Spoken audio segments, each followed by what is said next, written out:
Hi. When thinking how to frame this episode, few words come to me: addictions, squeezed by life, and self-honesty. I want to share my own experience with an addiction and going out of it, and what are my takeaways on how self-honesty plays a role there, and why life squeezes us when we are not self-honest. First time when I drank alcohol, I think, was when I was super early teenager, like 13 maybe.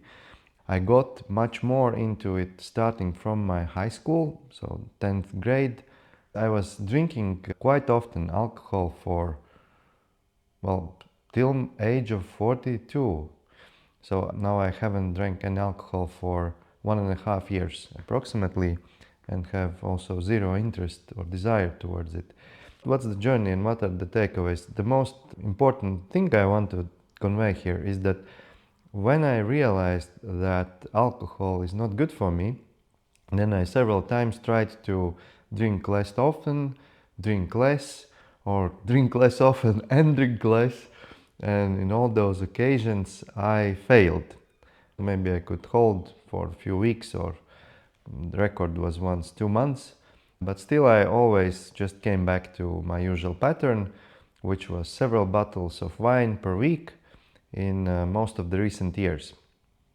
And although I saw that it is causing me various types of problems, first of all, health issues, hangovers, brain fog, not being productive at work, but also seeing that it is actually not giving any benefit.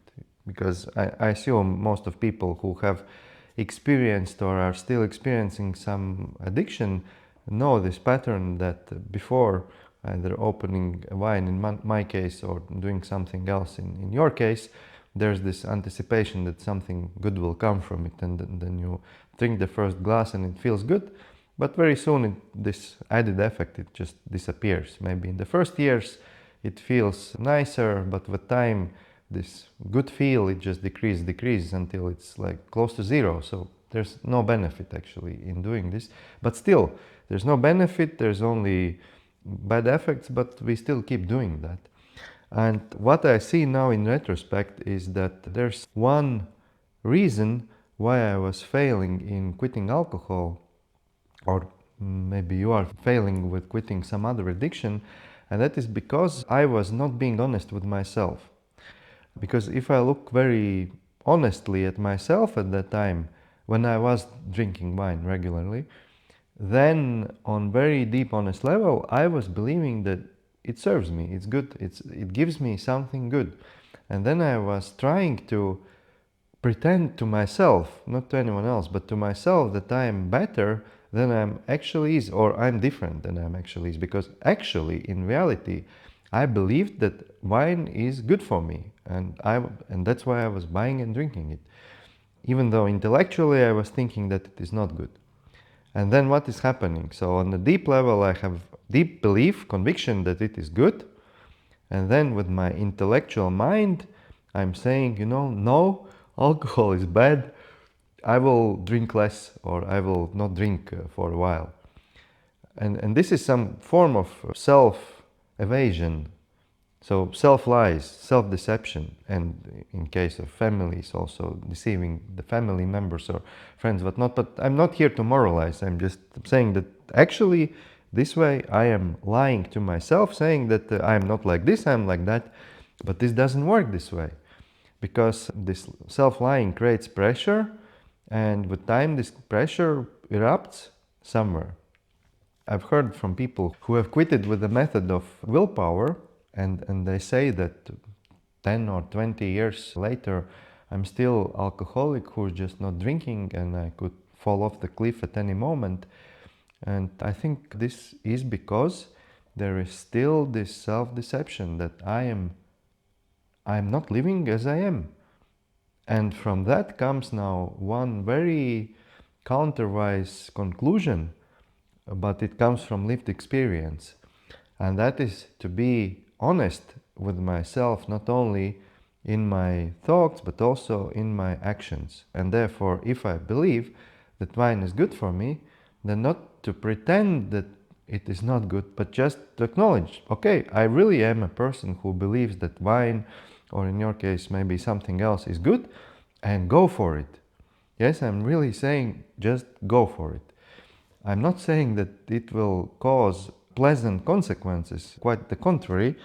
With time, it will cause more and more unpleasant consequences, but that is actually the only way how to come to the conclusion, on a deep, very felt level conclusion, that this thing, whatever this thing is in which I am, what I'm doing, is not good for me. And then the big switch happens that I do not want and do not need it. There's no fear that I might fall back into it. When friends ask me, but don't you really want wine? I'm saying like, it's, I don't know, same as asking me, don't you want some cyanide? No, I don't want it. Or do you want to eat this table? No, who eats tables? I don't want to eat it. So, but this is like self-honesty in a different state now. But the only way how to achieve it, in my opinion, is to go with what is truth for me at that time. And for me, the truth was to keep drinking wine. So eventually I quitted my tries to quit or to reduce wine. I was just drinking as much as I wanted and I felt. And the only counter pressure was that hangovers, and knowing that on the next day I need to work and I want to work because I like work. So today I cannot drink because tomorrow I have an important day. I know it sounds very unprofessional, but I'm just sharing how it was in reality. This way I kept on several years. My relationship fell apart partly because of that, not only because of that, but partly because I see that I was more irritated all the time and more reactive, not providing safe space for the woman, and she also didn't like it. And I can understand now how it's hard to like when someone smells of alcohol and is in this dull mode often, and with hangovers often. So the relationship fell apart, but it had to, because again, being in this mode where I was, the only path forward was to keep going down. In my case, I was going down very slowly. I wasn't drinking like a bottle of vodka or whatnot per night. So never kind of becoming animal or vegetable in terms of alcohol overuse. But still, it was slow decline all the time. And there's one concept which is tray of suffering, that the change happens only when the tray of suffering is full. Until then, the only thing we can do is to keep adding to it so that it becomes full. So, in my case, I kept drinking wine, the relationship fell apart. Then, of course, I fell into self-pity. I started drinking even more. And the health also wasn't in a good condition. I mean, both the mental health and the physical health, but mostly mental health. I was going deeper and deeper into depression, into some black cloud, until this all internally forced me to start to look for solutions out of the depression. And I started to do many things at the same time. It was year 2024. I was going at the same time to 2 psychotherapy groups, to rebirth breathwork, to various other activities like gong meditations and various self-discovery workshops. Basically, as I sometimes say, almost everything except plant medicines, which is not my thing. So I was doing a lot, and in one systemic constellations workshop, I suddenly saw several things. First, I saw that the volume, the wagons of alcohol that I have drank, and the uselessness of that. Second, which is basically the same, but basically the emptiness, the empty promise that this addiction gives.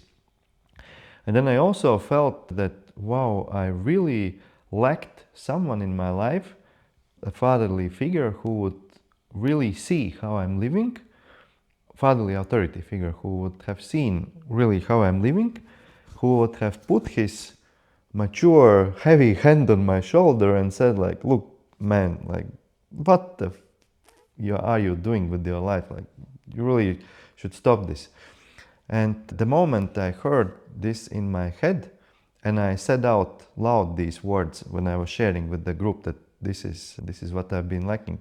I think this is when the pivotal change happened, because I basically said it to myself. I connected with some very, very deep layer of myself, my soul, where is this inner authority which told to this less mature part that, man, this is not the way to live and this is just no good. No one else told me. And from then on, it just became very quickly. There was very short chain of events which led to just stop drinking alcohol. And I have had literally zero interest to drink it. I have no problem going to parties where other people drink alcohol. I'm good with lemonade or tea. And the whole experience was possible, I really believe, because I allowed myself to be honest with myself and to live honestly, that if this is what I really believe in, then I should live according to that. And now it leads me to another part, which is that there are many other situations in life where I see in my past where I haven't lived honestly with myself, and I see others not living honestly with themselves. Let's take an example. A man lives with a woman and he wants to cheat on her. Let's say he's not doing this, but he wants to. And then he wants to, not in a sense of there's this slight attraction to other women, but like really maybe obsessed with the colleague, or frequently checking some websites and fantasizing about it and thinking about it. So this really a lot into it in fantasies and thoughts, just not doing it on the actions level. And it's not some 1 week or 1 month thing, but it's, let's say it's going on for a year or even more. But he's not cheating because his morals and his values doesn't allow to do it. Well, the man is split in this situation, because on a deeper level he believes that for him it would be good to have this other experience with other women. But on the other level he's kind of pretending that he's not such a person. And now let's just look from the outside on this situation and think, is the woman happy in this relationship? Most probably not, because if man's this fantasies, I would say even heart, is in somewhere else, then it is not here. Then is the man happy? Most probably not. So then is the marriage happy? Most probably also not. Then what would be honest, self-honest way to live in this situation?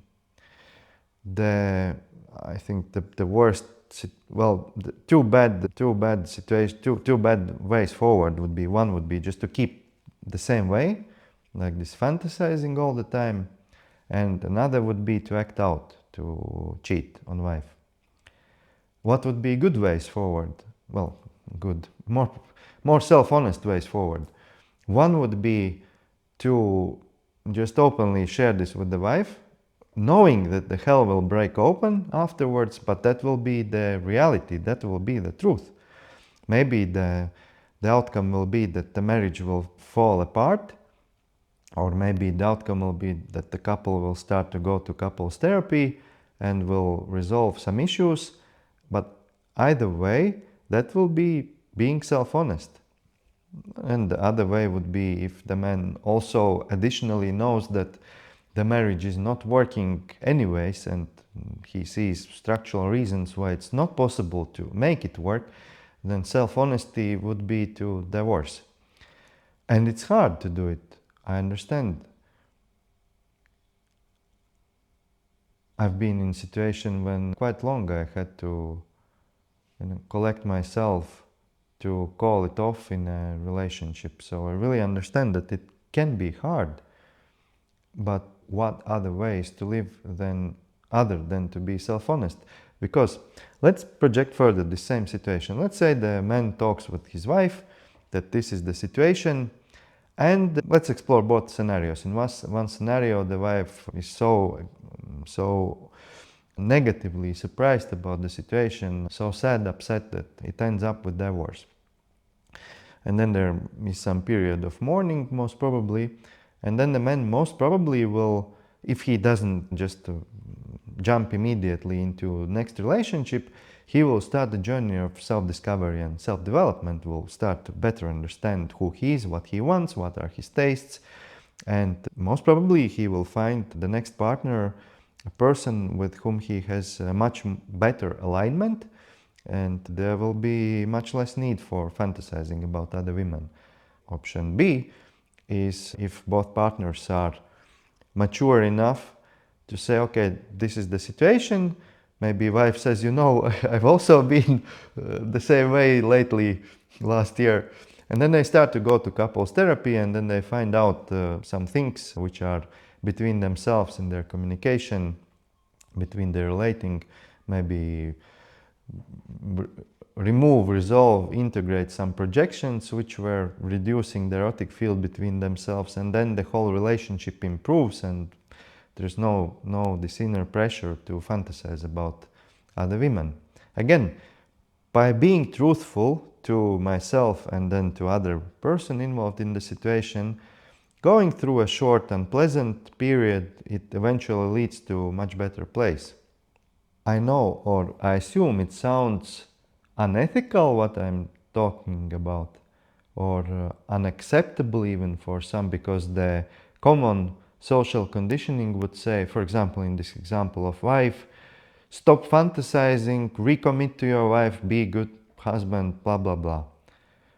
But how can you, if you have this in yourself, can you really stop fantasizing? Not in the level of forbidding to yourself part of yourself, but honestly becoming such a man who just stops fantasizing. I doubt it, because if there is this inherent desire towards something, then you can't just pluck it out. You have to go through certain experience, which in a productive scenario leads through honest experience. Of course, even the scenario of cheating eventually might lead to a better place, because it would most probably destroy the marriage, which would then hopefully lead both parties to go through self-discovery, psychotherapy, healing process, and then end up in a better relationship. Because if you look honestly at the current setup, then it is just not working. Or if I go back to my example of alcoholism, then to say to someone who is using willpower to drink less, how can you tell him stop drinking less, just drink whatever you want? So this sounds counterproductive, right? But it is the way how we can fill our tray of suffering.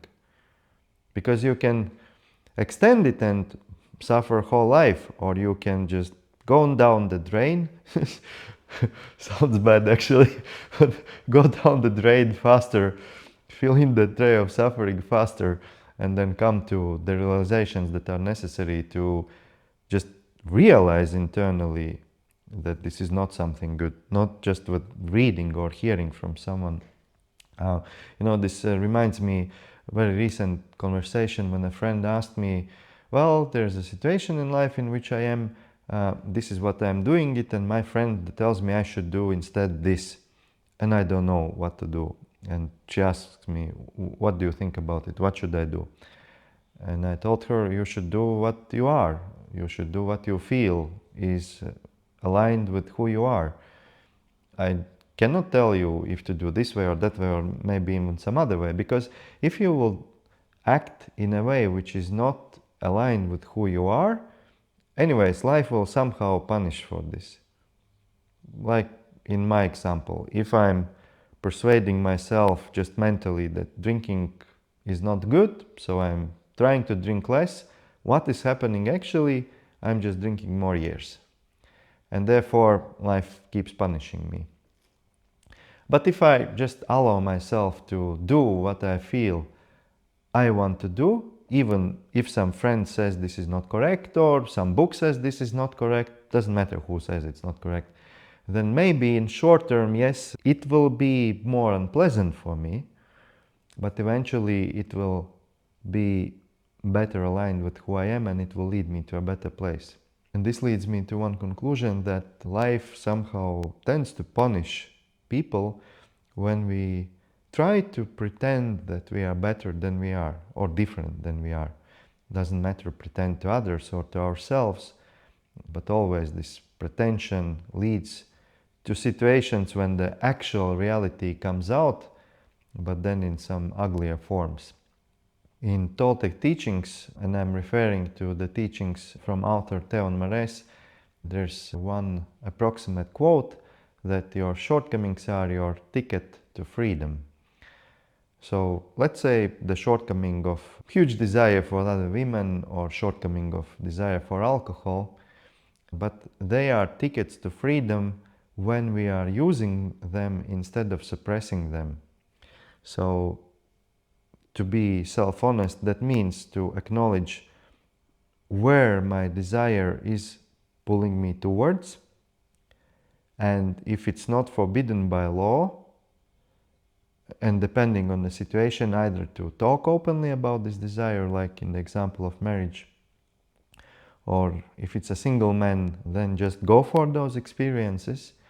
Even if the intellectual mind thinks that, for many people, that, for example, to interact sexually with multiple partners, it's morally corrupt, or books, several religions say that it is not good. But if the deeper layer has not bought into this belief, if only mind believes it, then perhaps the only way forward is to go through those experiences and understand through experience what is good and what is not good for you. Because then the understanding will be derived from personal experience, which is knowledge.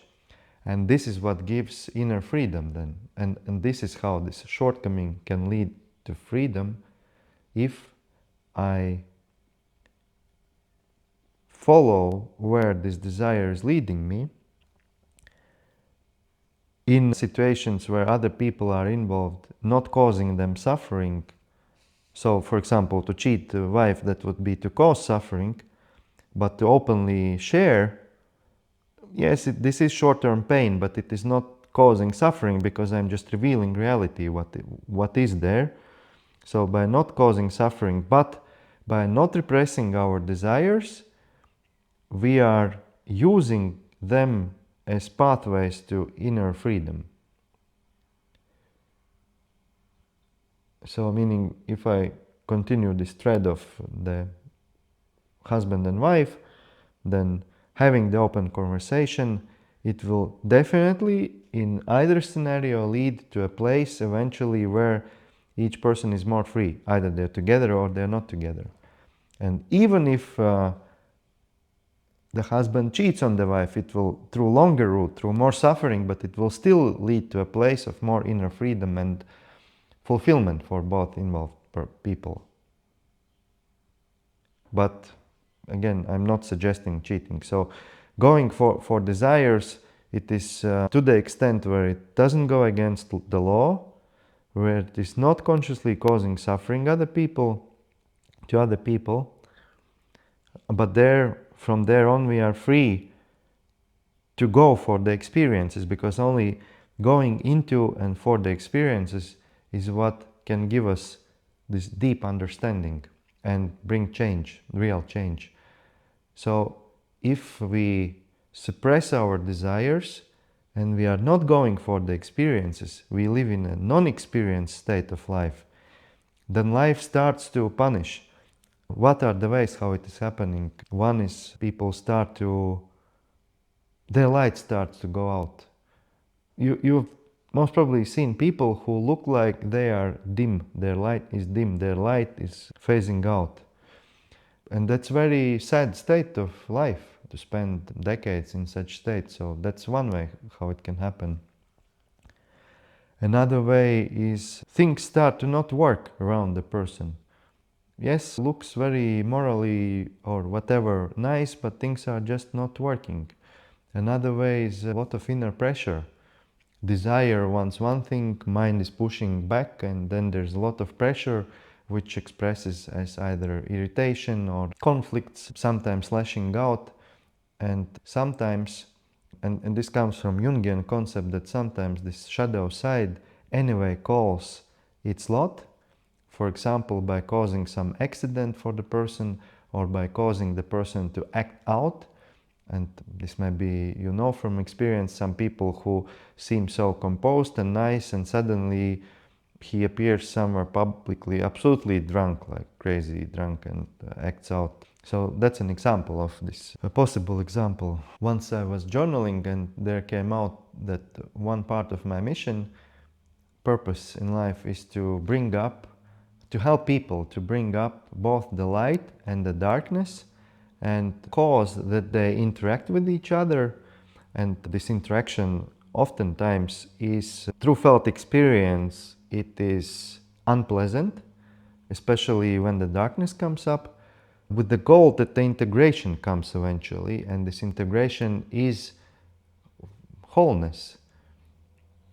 So the light and the darkness to come up from the repression, to interact, and then to integrate and to become whole. Because I don't believe that it is possible to become whole or wholer through repressing darkness, and only through bringing forth the lightness, the light. So both the light and the dark are energies, and only through acknowledging whole our energy can we be whole. And pathways to this energy are desires.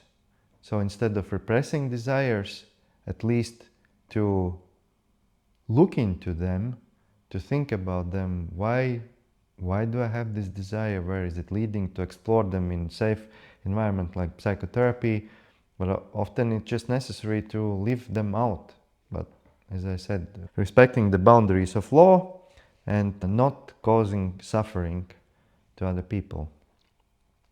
Maybe what I want to add eventually or finally about suffering, causing or not causing suffering to other people.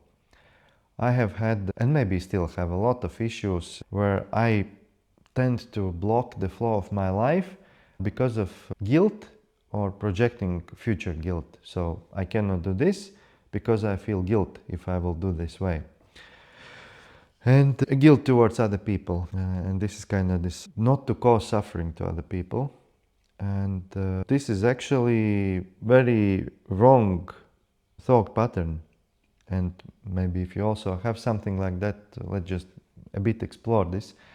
So let's take such an example. I'm together with a woman in a relationship, and I do not want to leave her because I don't want to cause her pain. Or for example, if I use this previous example of husband and wife, I don't want to tell her that I have these crazy, very intensive fantasies because I don't want to cause her pain.